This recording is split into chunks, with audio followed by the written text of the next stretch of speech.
dear participant of online course on geospatial input for enabling master plan for missile for AMRUT service scheme. Today we are going to discuss about the crowdsourcing approach, basically using mobile application, what we developed for training and education purpose under this AMRUT service scheme. My name is Dr. Harish Karnatak. I'm head of department of Geo Web Services, IT and Distance Learning program at Indian Institute of Remote Sensing, Dehradun.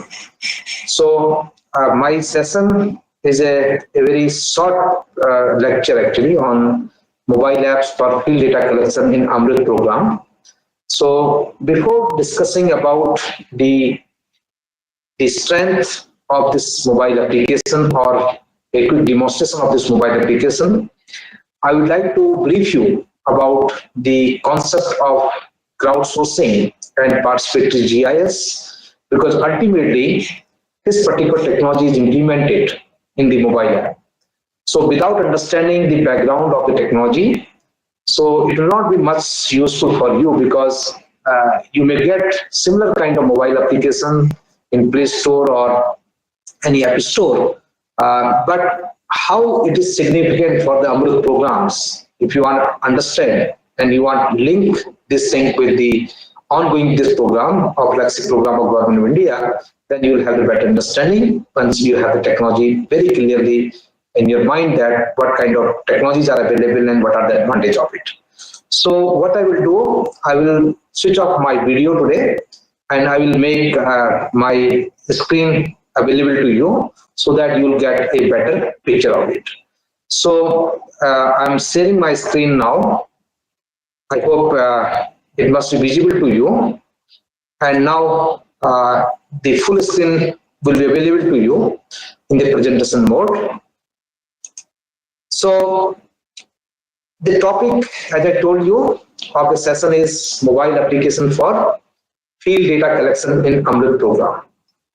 So if you see the background of this mobile application, as I told you, we are using the concept of crowdsourcing or participatory approach for data collection purpose.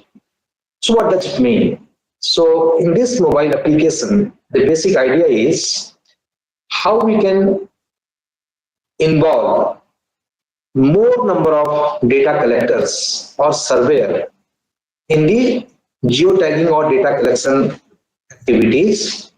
So here the surveyor data collectors is one part. Second is, if you have planned to include your citizen or user itself in the data creation activity, that time also you can use the same concept of crowdsourcing. So here crowd means you are involving your users in the planning stage itself. So that means the right from data creation, data analysis and data utilization, all these three stages we can use the users in this concept of crowdsourcing. If you try to understand the concept of crowdsourcing, it is an online distributed problem solving and production model. So here when I say the online, so that means the server, application and data, all these three components are distributed in different systems. That could be a different software system or it could be a different hardware system. So here the users, also known as the crowd, typically form into online communities based on the website, and the crowd submit the solution to the site as or produce its content. So this is a typical definition of crowdsourcing, where basically you are involving the communities through a web applications, where the communities are basically submitting the solution for a specific problems, or sometimes they are also able to comment on a specific solution either given by the communities or by planners or decision makers. So here the crowd can also sort through the solutions, finding the best one. So what you can do in the crowdsourcing approach, So when you are involving the users or citizens in your project activities, so that time you can also use this cloud basically to solve any specific problem.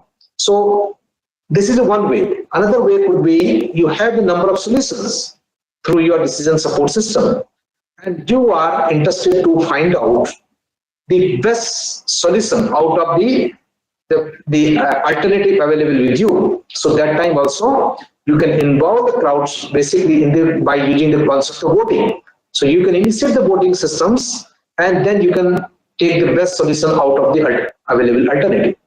These best solutions are then owned by the entity that broadcasts the problems in the first place, called cloud sourcer. So here the most important thing is, since we are creating data through the cloud, through participatory approach, who will own this ownership of this data? So of course, generally in this kind of platforms, the organization or institutions, those are basically initiating this cloud sourcing activities, are called as a crowd sourcer.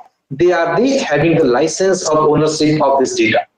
And sometimes the challenge is how you will motivate to your basically users or crowd to participate into your data collections or data creation activities. So here sometimes we give some rewards for the users. Sometimes we say that it is a competitions, you participate in the competitions, and then you can keep some reward for the users. But every time this reward cannot be only on monitoring basis. You can always keep the rewards based on you can motivate or encourage them through the certification process. You can also motivate them to give the ownership in this some part of this data, or sometimes we give the name as a tagging basically with the data. So if you are giving this tag name, sometimes the people are motivated by this also.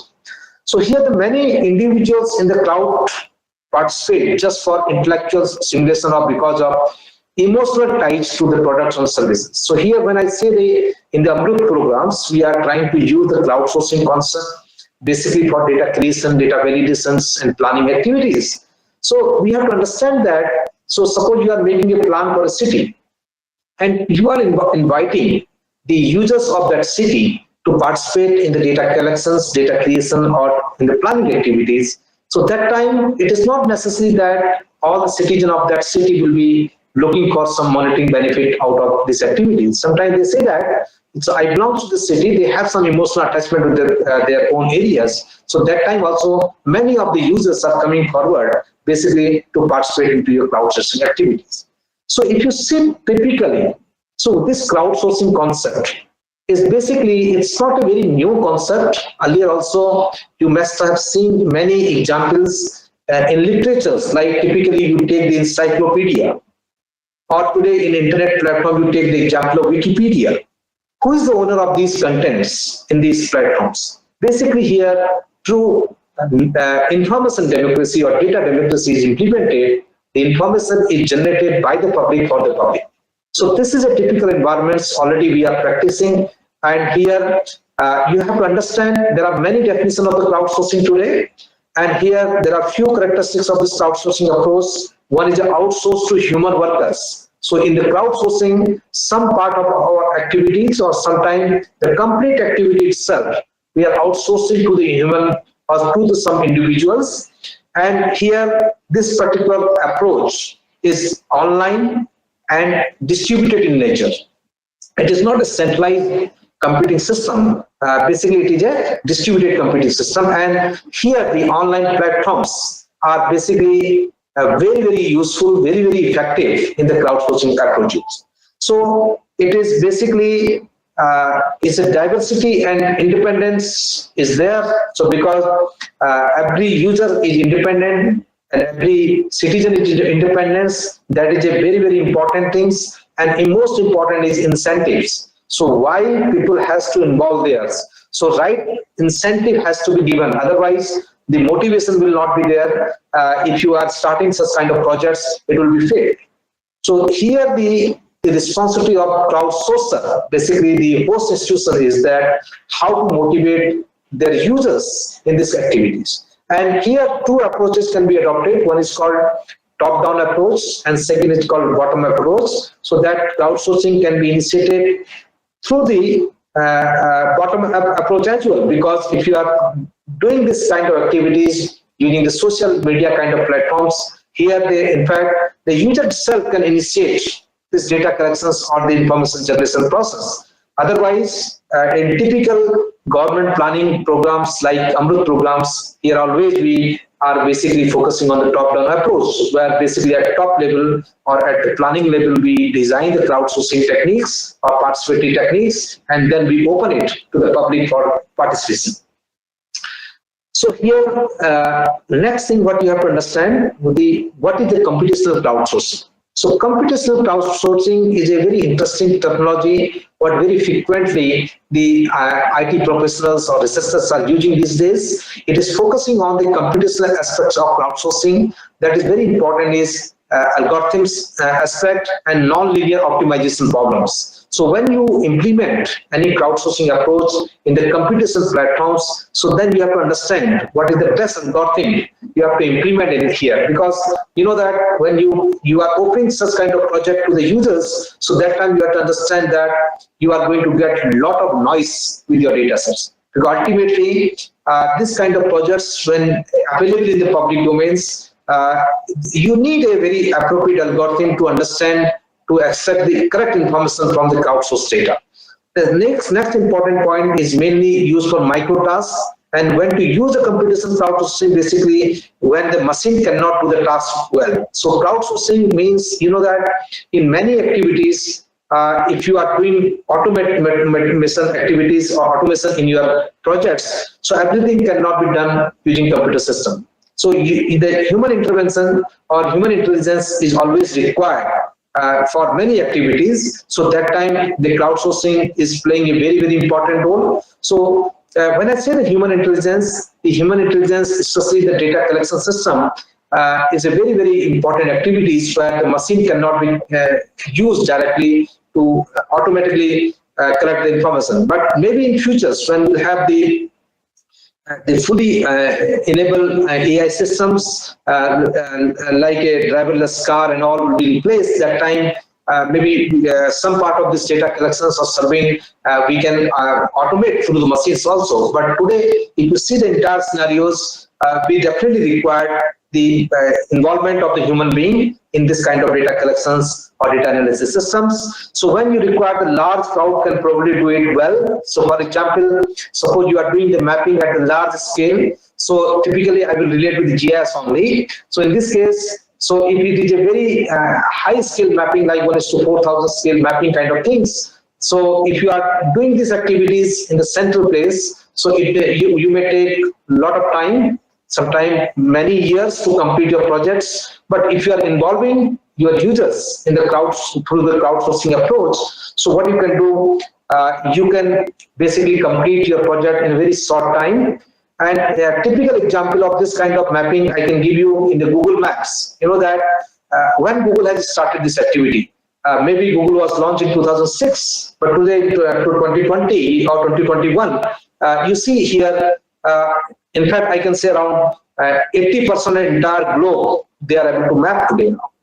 At least all the cities, all the towns, they have completely mapped, and they have very beautiful, very high-scale maps available with them for their businesses. And in fact, in cities, their updation frequency is very fast. You are very regularly using the Google Map for your day-to-day activities. But how Google has created these maps? It was not a traditional mapping approach. So they have implemented a typical crowdsourcing approach, where they involve their users itself in the data creation activities. Initially, if you remember, around 10-15 years back, when Google was not, Google Maps were not so popular, that time they simply opened their Google Maps and they asked everyone to digitize their localities, to mark their school, house, their lane, all the areas, and slowly it was building as a database. And today you see how nicely the data is organized and available to the users. This is a typically one success story in the GIS platforms, where they have successfully demonstrated that crowdsourcing approach or a participatory approach can be very useful for doing the mapping activity in the any GIS project. And another important thing, you can use this computational crowdsourcing where you feel that your task can be split into many micro tasks so that you can make multiple teams or in fact multiple communities to do this crowdsourcing activities. If you try to see the historical perspective view of this crowdsourcing, it is not a new concept, as I told you in the beginning itself. In fact, if you search on the internet, you will find out that there are a number of stories where successfully we have implemented this crowdsourcing approach, like CLAMS with the galleries, libraries, museum, archive. Then we have the 19th century natural history collecting. 1849 they used for some meteorological observation projects. 1850 Science 7 or 1879 Oxford English Dictionary is a very good example, in fact, of the crowdsourcing. You will not able to find out who is the author of the Oxford English Dictionary. This dictionary is developed basically by using the participatory approach. Many people have contributed there, provided the input to the dictionary, and today this dictionary is available. And first version of this dictionary, in fact, they are telling that it was published in 1857 and then 1879, and today itself this Oxford English Dictionary is popular and users or the people are using it. So this was one of the success story where the crowdsourcing was used. And similarly, there are many more examples. I could get this from the many literatures. In fact, you can search in internet and you'll be getting that, and how the concept of crowdsourcing was evolved. And today, when we have the very good internet connectivity, we have very high-speed internet available with us. That time, it can be used as an excellent platform for the crowdsourcing. The same concept, the many government organizations, many companies, and in fact, many NGOs and individuals are trying to use this platform for many such activity of data creation. If you try to understand the technical view or technology behind this crowdsourcing approach, there is something called a Web 2.0. I hope you must have heard this name of Web 2.0.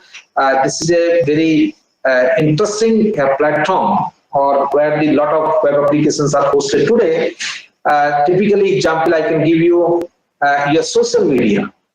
You are using the today Instagrams, you are using the Facebook, you are using the Twitters. All these are typically a typical example of Web 2.0. So what it is basically an idea to involve or to provide a lot of interactions in our web application to the users, so that users will be able to customize, to modify the already existing web applications, so that it will have some kind of customization where you feel that this is my own applications. So this kind of customization, when it is permitted in the any applications, then it is called a Web 2.0 platforms.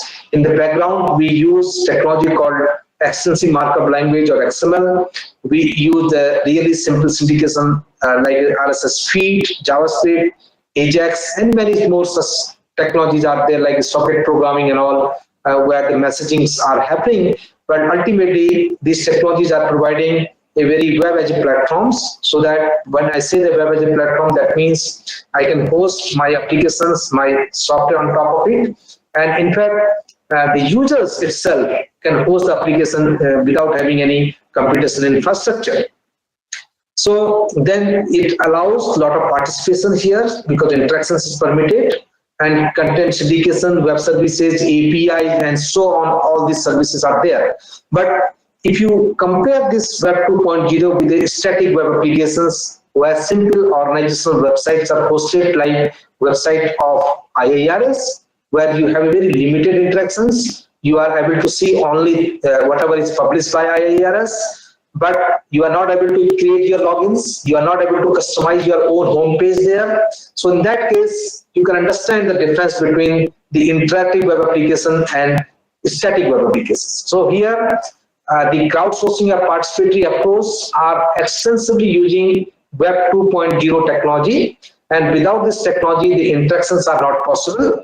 So that's why we always say that today we are in the era of Web 2.0, where we are able to do the participatory and crowdsourcing activities. But in futures, when the computation techniques are growing toward Web 3.0, or where we can say where the semantic web will be available. So that time, so a lot of intelligence will be inbuilt in the web applications. That time we'll have the more interactive platform for the crowdsourcing. So very soon we'll be seeing this kind of infrastructure will be in place.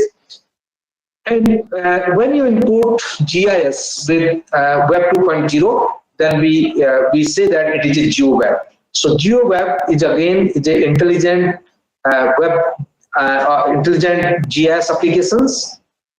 Here, what we do, we are using this for merging of geographical information with the abstract information of traditional website. So here, the power of internet technology and power of GIS are together merged. Together we merge it, and then we provide an innovative application to the users. So here, the huge amount of data is available in GeoWeb. So when I say the huge amount of data, then a new terminology is getting coined. It's called big data. So here, it is not only the size, but it is the data updation frequency, the variety of data. It is about the what kind of value I can extract from this data, what kind of uncertainty or veracity is there in this data. So this kind of things are emerging today, where we also could say that it is a big data platforms where data and services are available to the users. And when we integrate this big data with the Web 2.0, then it is called as a GeoWeb or intelligent or smart web, where a lot of new things can be performed by the user itself. So here you are very much aware of the mapping applications like Google Map APIs. And similarly, there are other mapping platforms like Bing Map. There are from the ISRO Google, that's directly mapping APIs are available to the users. Here we also use one important activities which is called as a geotagging. I hope you may be aware of this concept, and same concept of geotagging we are using in the mobile app of this AMRUT program. So what does it mean? So geotagging is an idea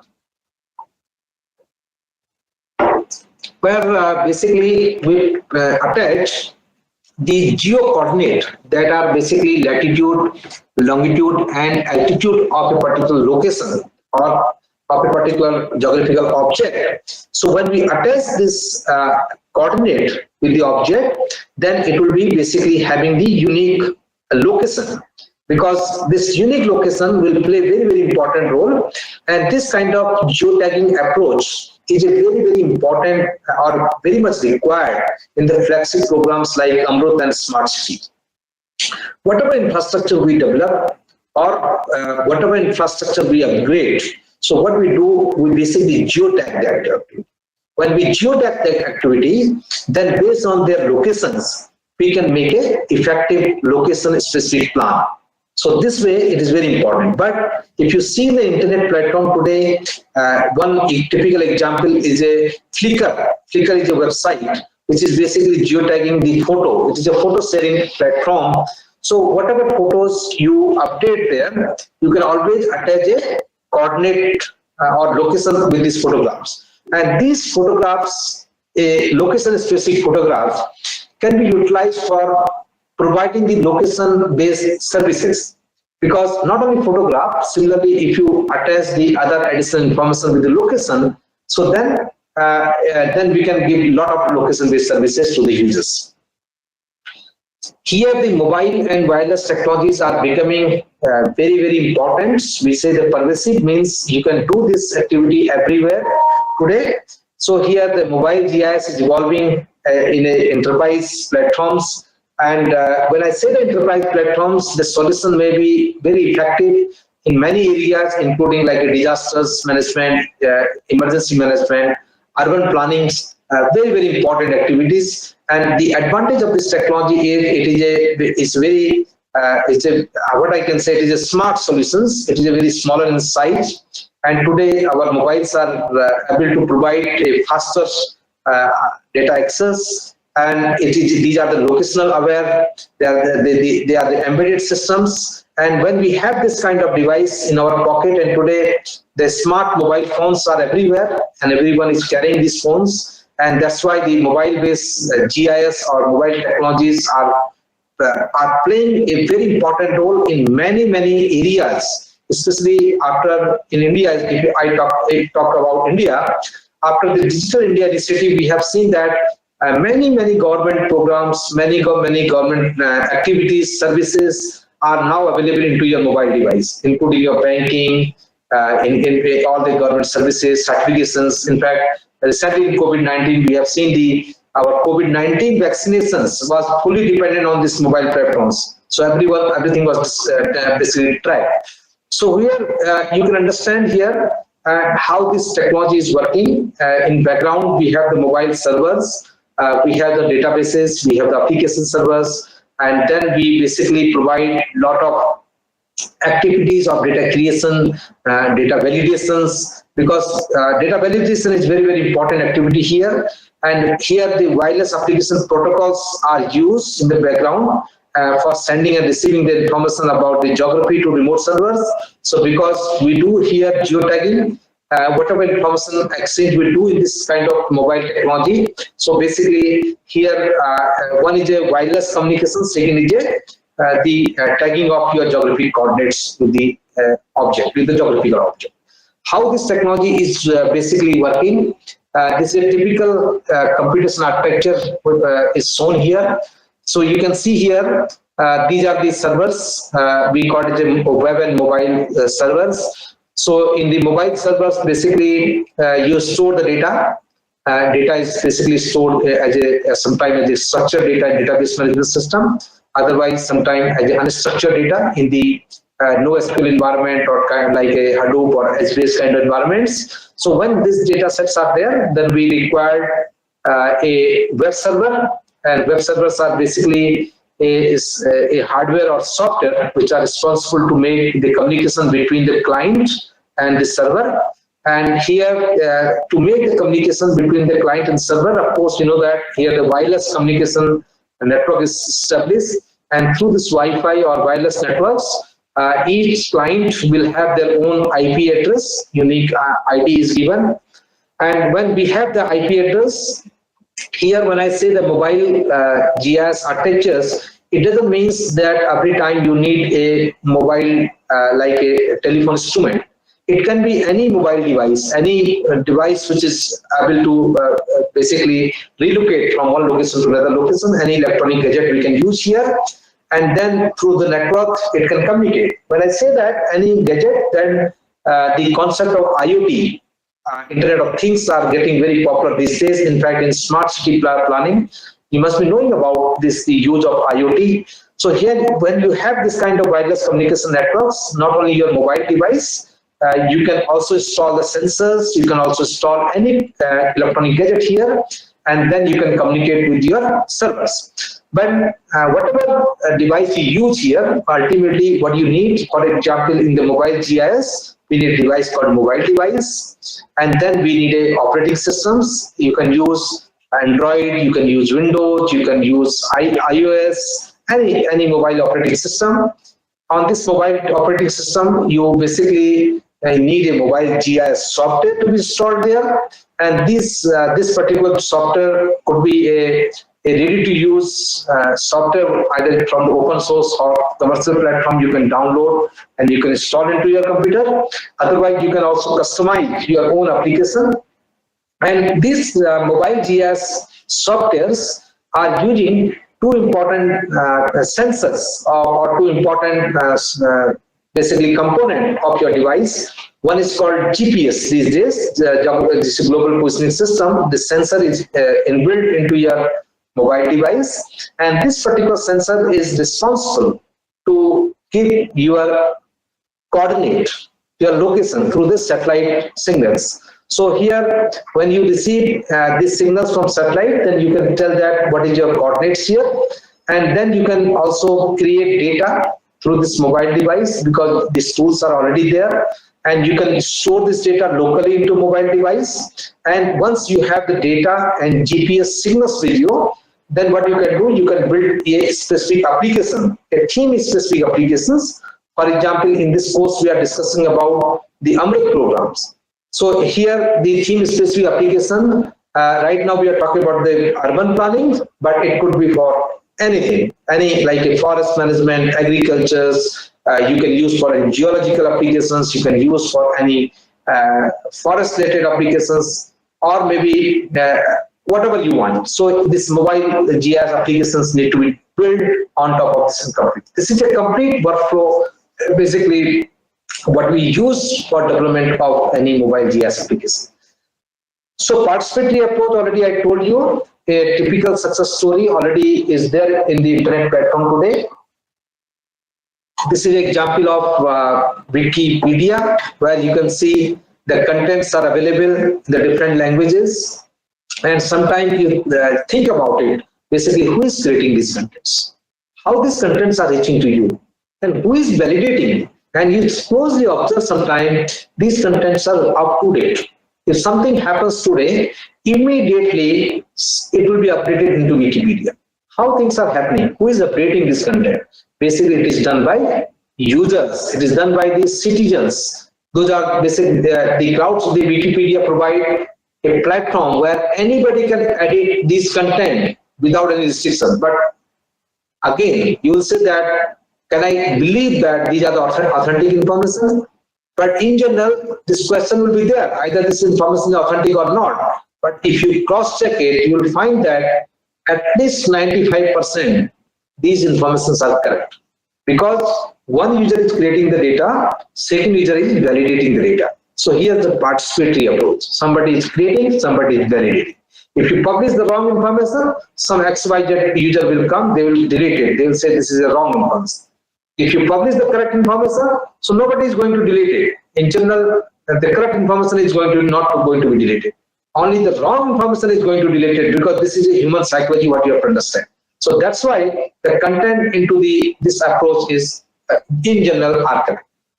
But when we are talking about the GIS in this course, so we use a concept called spatial crowdsourcing concept. So when it is spatial, you know that spatial means we are talking about the location. So basically in the spatial crowdsourcing approach, what is the idea here? Basically we are using our mobile devices or any electronic gadget to basically collect the location specific information. If it is a generic in nature, then it is not called a spatial crowdsourcing. Spatial crowdsourcing term we will use when we will be collecting the location specific information into a project. Now, one example in the spatial crowdsourcing, a success story I would like to tell you, is a project called OpenStreetMap. It was developed or project was initiated in 2004. Still, it is an active project. It was initiated or started by a gentleman from UK called Steve Coase in 2004, and he has very successfully demonstrated that how we can really implement true data democracy in GIS domain, so that maps by the public for the public. So if you visit this website, you will be getting very, very high scale maps of your own city or town. And these maps you can download as a GIS format like a zip file, you can download as a JSON file, you can download as an XML file.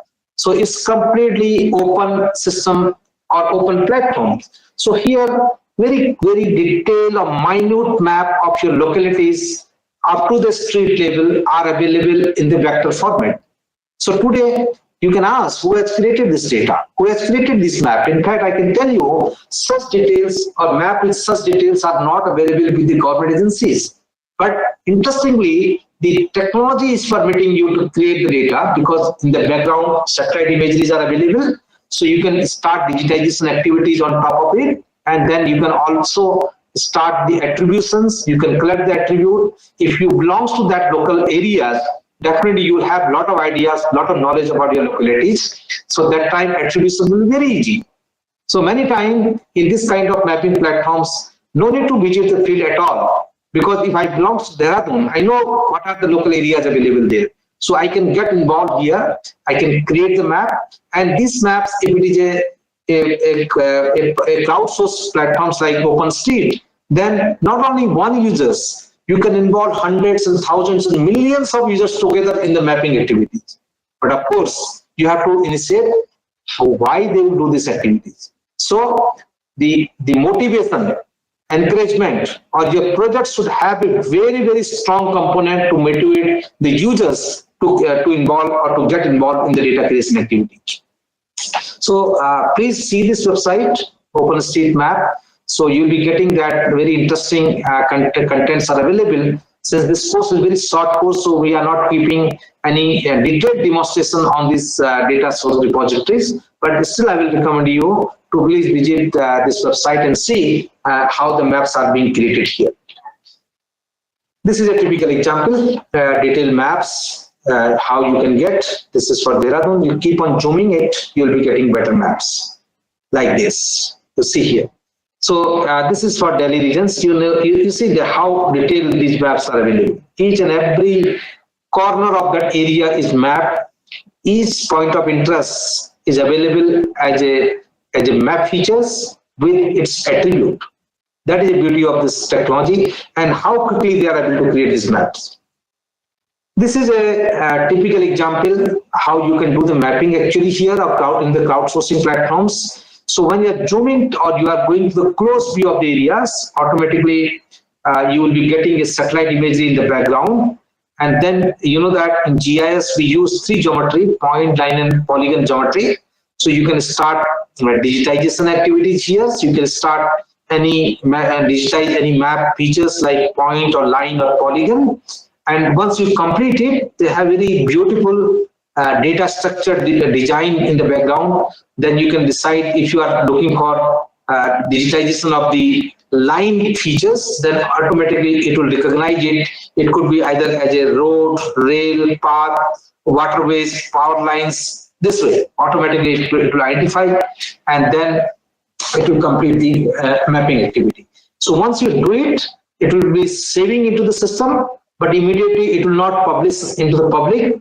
After a few minutes or sometime hour also, it will publish into the public domain. And then if somebody is verifying this content, then it will be tagged as a verified content. Otherwise, it will be unverified content. So always you can decide, you can pick the content map features from this website, verified content, unverified content.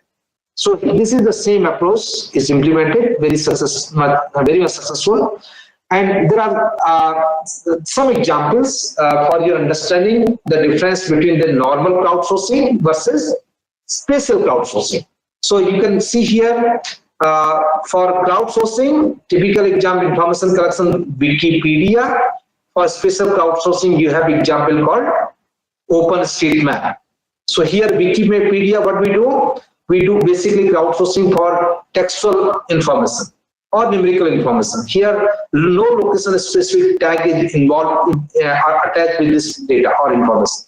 But in case of spatial crowdsourcing, we attach the location data or location attribute here. Similarly, for passive participation, we have this is a project, this is a CAPTCHA for creations. Real-time traffic monitoring through which here you can see spatial crowdsourcing. Specialized platforms like labeling of images like ImageNet. This is a platform where basically what they do, basically you upload photograph or imagery into the portals. So they have developed a platform to label this photo. So they are trying to build a knowledge base based on the imagery. So here, no location specific tagging will be there. But if you take the example of cab services like Uber or Ola, they are typical example of a spatial crowdsourcing. Here, the customers, the consumers, the taxi services, everything is geotagged. So this is another example. Similarly, for general purpose, we have other things like Amazon Mechanical Turk is one AI-based systems. Where the crowdsourcing is implemented to generate to understand the behavior of the customers. Similarly, we have the location specific job finders like a Gigwalk is a typical example through which you can search for your jobs. Location specific jobs are available here because when you are searching typical these platforms of job search. So what you do, you simply search for a particular opportunity, but there are platforms where the positions are also geotagged. so that you can search for appropriate position for your requirement. So this way you can understand the difference between normal crowdsourcing and special crowdsourcing. But here, what you have to understand, there are some issues in the special crowdsourcing as well. Generally, you may also have now some questions that when you are using the crowdsourcing or participatory approach for data creation or data collection purpose, then my first question will be how I can believe on this data, on the accuracy of this data. So here, these questions are well known, and the users or maybe crowdsourcers are very much aware of it. But today, by using the advanced AI-based system or machine learning-based techniques, we have certain methods available with us. By using this method, we can always check the accuracy of this data. But major issues before going to the solutions, we have to understand. One is the quality control. Crowd might do some errors, or the spatio-temporal factors might influence the quality. So spatio-temporal means here due to change of location, due to change of time. If information is changed or information is updated or sometimes is deleted or edited, so how I will know about it? This is the question number one. So this is how the quality control can be maintained here, because when I am going to show you the mobile app today, discuss about the AMRUT programs, your first question will be there, how you are going to believe on this data. So quality control is the number one. Second is incentive mechanism. How to motivate the people to participate in the data collection activities. How to do it. And it's not every time the monitoring benefit. If not a monitoring benefit, then what is the next benefit? This is question number two. Question number three is how to manage the tasks. To whom I should give which tasks? Because there are so many people. So assignment of tasks to appropriate worker is always a challenge. So here, these are the basic three questions, generally issues where people raise here. So now we will discuss about its solution. And typical example of a special crowdsourcing is shown here. So basically, you can understand like it is a typical example of like the OpenStreetMap, how they are doing it. If you try to understand their business model, their computation architectures, and they are able to answer all these three questions. So through this kind of computation architectures. Now, participative project models, generally what these organizations are following is a contributory. The public contributes data to the project designed by the organizations. Collaborative, both active partners but led to be organization. Co-creative, all partner define goal together, and Center for Advancement of Information Science Education. They have given this definition here. This is a definition with respect to GIS. We call it a participatory GIS. Is a approach to spatial planning and spatial information and communication management. PGIS combine participatory learning and actions method with the geographic information system. Participatory GIS implies making geographic technologies available to the disadvantaged group in the society in order to enhance their capacity in generating, managing, analyzing, communicating spatial information. PGIS combine a range of geospatial information management tools and methods. So here, when you are involving the communities in the creation of maps or creation of data, so that time you have the better plan, because the involvement of communities will give you some unique information or some unique knowledge which will be very, very useful for you to make a self-sustainable GIS plan. So when I say the self-sustainable, that is a very, very important things what you have to remember whenever you are using any technology for its implementation at the ground level. Challenge what we discussed today is quality control, task assignment, and incentive mechanisms. These are the three important challenges what you have to address in any crowdsourcing programs like AMRUT programs.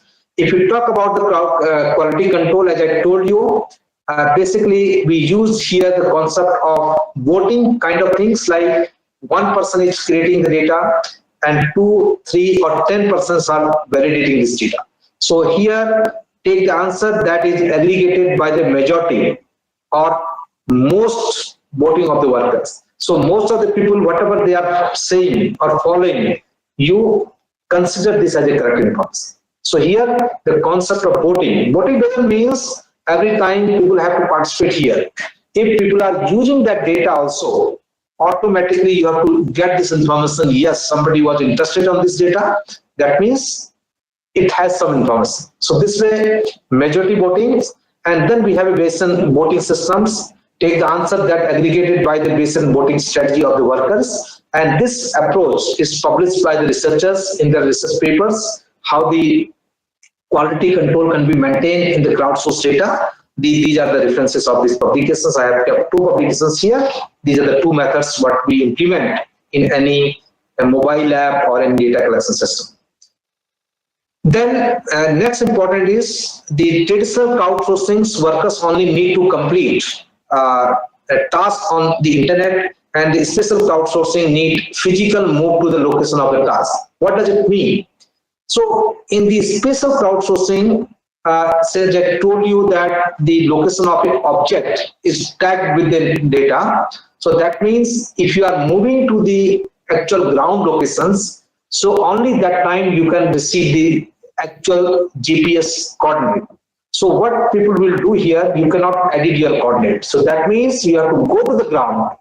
So when you are going to the grounds, that means we consider that it is validated, because the coordinates, the correct coordinates are basically attached here. Then we also use the similarity. Here the aggregation method is also applied to the quality control in the spatial crowdsourcing, but the spatio-temporal constraints always will be there. So with respect to time when it is changing, that is always a challenge, but we have to also update this information accordingly into our database. Then as already I discussed about it, the physical movement and the similarity, like aggregation methods, or you can also use the concept of differences, like what was earlier and what is available. If you calculate the difference, then you can also generate the good quality information here. Now come to the mobile apps and server dashboard for AMRUT programs, how we use this concept of participative GIS and crowdsourcing. And this particular mobile app is for what purpose it was developed, why it was developed, and to who asked us to develop this mobile app. So all these things we are going to discuss it. The name of this mobile app we have given is a AMRUT Sankalan, and although it is not used for operation activity as of now, but for training programs, especially for training the users, basically we are using these platforms so that they will have understanding of the crowdsourcing. They will have the understanding or the power of the mobile platforms, how they can use. This is up to the users to decide how they are going to implement this project, because here the maintenance of server at the central level, at the state level, or maybe at the city level, it is a decision of a particular planning administration. So what was the objective? The special attribution of urban utilities facilities like map features as per the defined guidelines and standard of AMRUT. And I have seen yesterday lectured by Dr. Pawan Kumarji. He told that there is some guidelines are prepared by the TCPO and Department of Space. So jointly they work together and they come up with the guidelines for data creation under this mobile AMRUT program.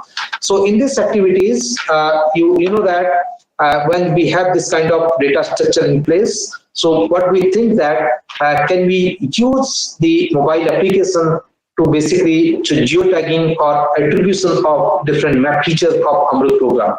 So for this purpose, basic idea was when we are capturing the satellite imagery, and we are ortho-rectifying these imageries, and after that the concerned municipalities are basically digitizing the different geographical features. But you know that satellite can only give you the footprint of these geographical features. It cannot give you the attribute. It cannot give you the characteristics of this feature. For example, if you are digitizing a building, or maybe a for example building, so satellite imagery can tell you the complete area of that building. It can generate the footprint in 2D and 3D format also. But satellite imagery cannot tell you either this building belongs to a school, or building belongs to a shopping center, or building belongs to a private building or house. This information cannot be collected by the satellite image. Then what we need to collect this attribute information or the characteristics of this object through the field survey. So when we do this field survey, since in AMRUT programs we have a large areas and we have to map many geographical features, so we have to visit each and every locations. We thought that when we are visiting for surveying, if you visit along with the mobile app, then when we are reaching there, so we can switch on our GPS, we can collect our coordinate location there, and then immediately we can fill the attribute. So what the idea is, if it is the map feature is already digitized at the server side, so automatically this map feature will be highlighted. If you pick this map features, and directly you can fill the attribute of the particular object. So quickly we can complete the attribution activity, because attribution or field survey is one of the biggest tasks what we have to execute in the program. So this way, this program was designed, our mobile app is designed. So what we use the completely open system or open source solutions, like in PostgreSQL, PostGIS combination. We use the PHP Web 2.0 for dashboard. We use the Android platforms on mobile app here, because we have chosen the Android because we know that majority of users are using the Android platforms. Then we develop the server dashboard, which is accessible in Windows OS and Linux OS. And these are the complete computation architecture here. So how it was developed? So centralized server database is stored here. As I told you, it is in the PostgreSQL. And then we have the offline data analysis system for the planners and decision makers, or maybe working professionals. They can play around with data sets. We have the a mobile data collection applications for the users. Anybody can download. And then you can do two kind of things here. One is a data digitization. You can do the digitization with respect to point line and polygon geometry. And you can also collect the attribute as a simple form will be available, but ultimately this will be converted into XML file and transferred to the server. And when it is coming to the server is doing the XML parsing and pushing this data to the database management system. So this way, the computation architecture is designed for these mobile applications. And as I told you, what is the background of this? Already I discussed about it. And what we did, we basically make two teams. One is a development team, and then second we make as a actual user from TCPO, and also from other side from the trainees of our the programs. And they basically use and tested these applications, verified these applications, how it is basically able to solve the problem of attribution into the AMRUT program. And what are the features today available here? So we have the attribution of 350 plus map features of AMRUT program. You know that if you read the database design document of AMRUT program, you will understand that there are more than 350 map features has to be mapped under this program.